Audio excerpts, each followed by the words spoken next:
It's 2,500 years old. It is the oldest binding document in medical history.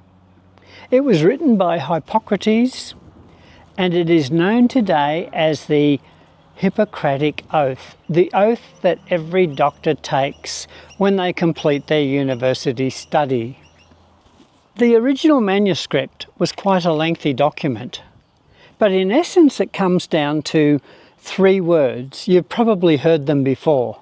Those 3 words are do no harm. In essence, a doctor pledges to do no harm in the way they conduct their medical practice. There is a modern version of it that has been rewritten in our modern age, and it reads, I solemnly pledge that the health and well-being of my patient will be my first and primary consideration. The health and well-being of my patient will be my first and primary consideration. It's a very clear statement of the role of a doctor. So the health of their patient is the doctor's primary consideration. You might say that's a no-brainer, but let me ask this question.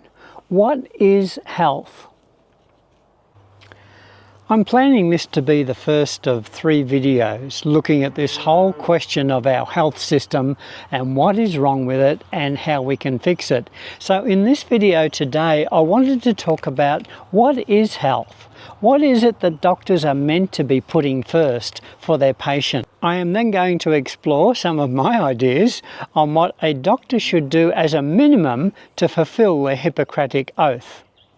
Going to touch on all of the things that are wrong with our medical system today and the way doctors are trained and the way doctors operate. I want to look at some of the major epidemics in our country today, in the Western world today. Then in coming videos, I want to talk about how we got in such a mess in the first place, what got us to this awful state that we are in today. And then in the final of the 3 videos, I'm going to talk about ways that ordinary people like you and I can bring down Big Pharma and Big Food and change the medical system in our country. I really believe it's possible with ordinary people making a difference. So let's get back to today's topic, the health of patients. What does it mean to be healthy? Well, in my mind, health is more than just the absence of illness. Somebody can have the absence of illness in their life and yet be very unhealthy, as you well know, because health has to be more than just the physical body and an absence of illness or disease. I think there's got to be a healthy mind. And we're rampant today with mental illness and anxiety and depression and schizophrenia and the multitude of things that come under that heading. It's a rampant epidemic on its own, mental illness. And it surely has to come under the banner of what it means to be healthy. Then we could look at social illness, the fact that people need significant relationships, they need contacts, they need human connections in their life to be healthy.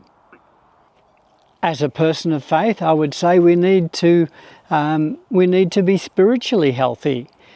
At very least, we're saying here is that people need to have a sense of purpose and a sense of meaning in their life so that their life becomes significant and valuable in their eyes and the eyes of others. I guess I could add a 5th one here. We need to have environmental health. In other words, the place that we live needs to be clean. It needs to be safe. It needs to be supportive of human existence. No good being healthy in mind and body if you're living in a toxic, chemical-filled environment. So we need environmental health.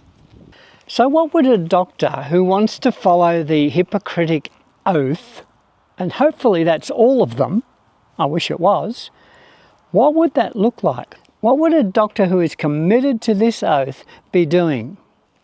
As an absolute minimum, I want to suggest 4 things that a doctor should be doing to fulfill that oath. Firstly, a doctor should investigate the root cause of the symptoms that a patient is presenting with. In my experience, I go to the doctor and the doctor will tell me a name of a condition that I have. For instance, before I started carnivore, I went to the doctor and my doctor said, you have a fatty liver and you are pre-diabetic and you have a high blood pressure. She gave me a pill for the blood pressure. She did not address the other two that she had mentioned, and she never addressed the question of why. Why do I have a fatty liver? Why am I pre-diabetic? You see, that would get to the root cause, but they haven't got time for that. All they can do is diagnose the disease and write the prescription.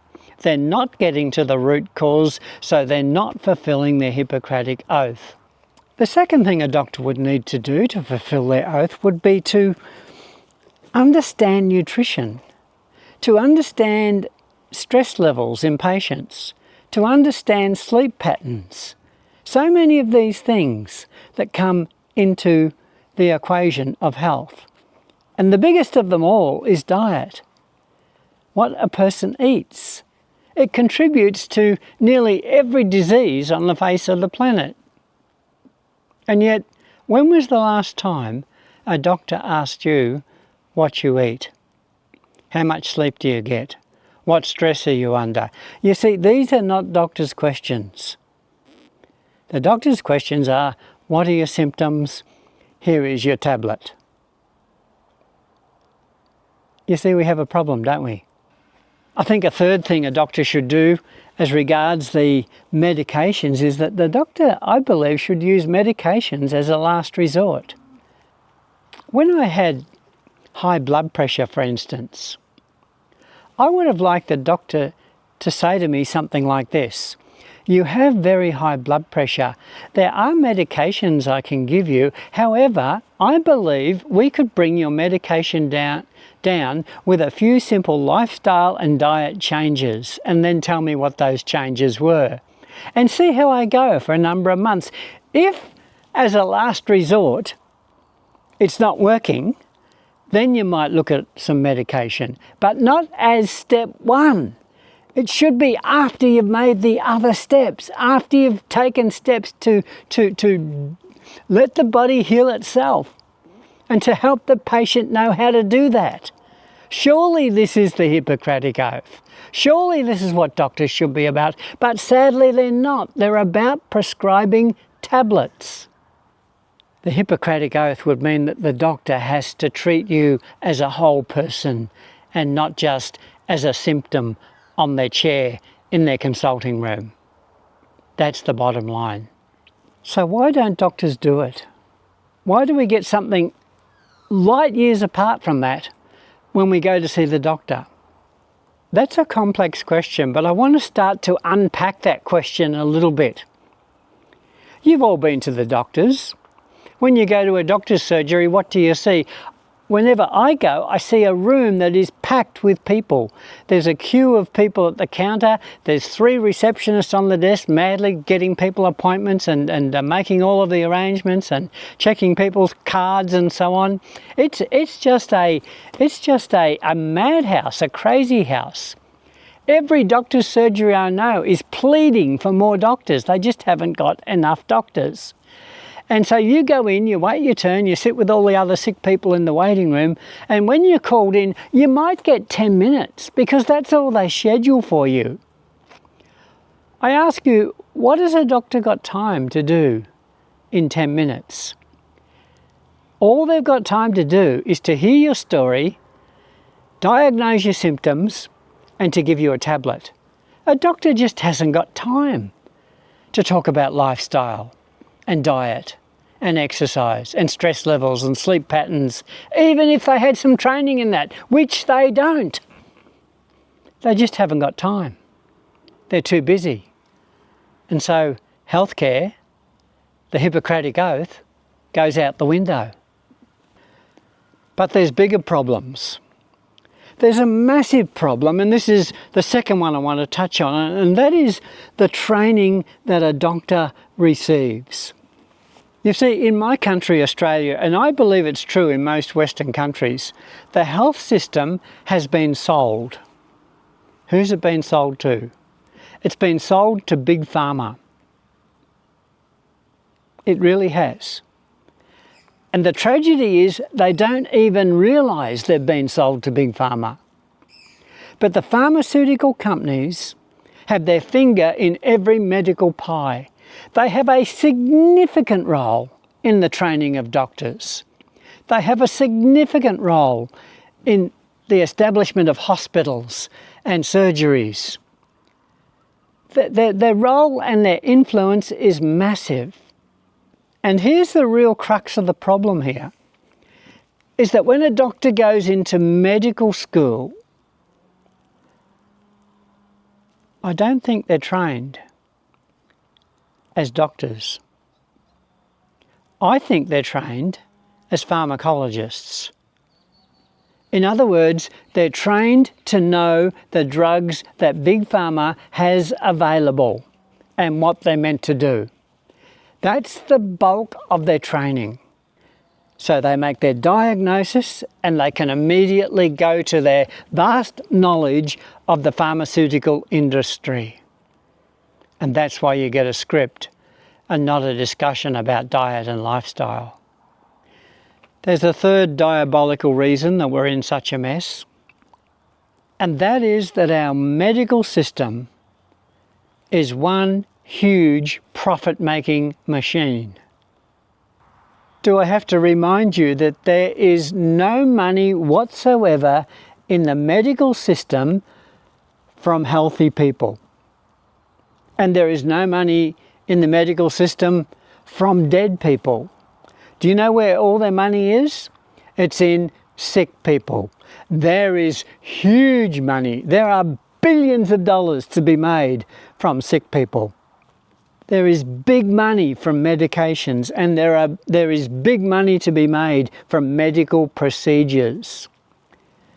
You see, as soon as a doctor gets you onto medication or into medical procedures, they've got you, and they've got your wallet. Think for a moment of the doctor, like my doctor, Dr. Avi Charlton, here in Melbourne, who has decided to become a lifestyle doctor, who has decided to spend up to 45 minutes with each patient and talk to them about their diet and to go through with them exercise and stress levels. She's continually learning about new protocols that will bring people health in their lifestyle and in their daily life. Do you think she's making lots of money? You see the problem we have? It's massive. It's absolutely massive. And at the same time as all of this mess is happening in our medical system, we are faced with 5 massive epidemics in this country. We have an obesity epidemic. We have a diabetes 2 epidemic. We have a fatty liver epidemic. We have a cardiovascular disease epidemic, and we have a tooth decay epidemic. Let me tell you the most shocking of all. Those 5 epidemics, each on their own massively bigger than COVID ever was. Each of these 5 epidemics is costing us billions of dollars every single year. And look, here's the bottom line. I want you to hear this. They are all entirely preventable. In my next video, I'm going to be talking about how do we get in such a mess? What got us here? And how might we begin to get ourselves out of this horrible mess?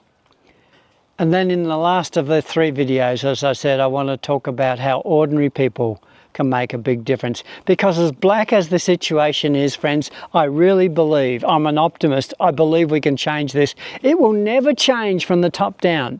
Governments might do some good things occasionally, but it's going to change from the bottom up.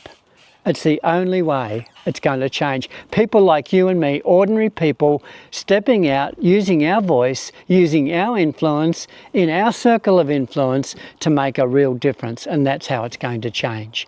So thanks for watching today. Stay tuned for the next video. It'll be out in just a couple of days, but thanks for watching. I will see you on the next video, and until then, keep telling your story.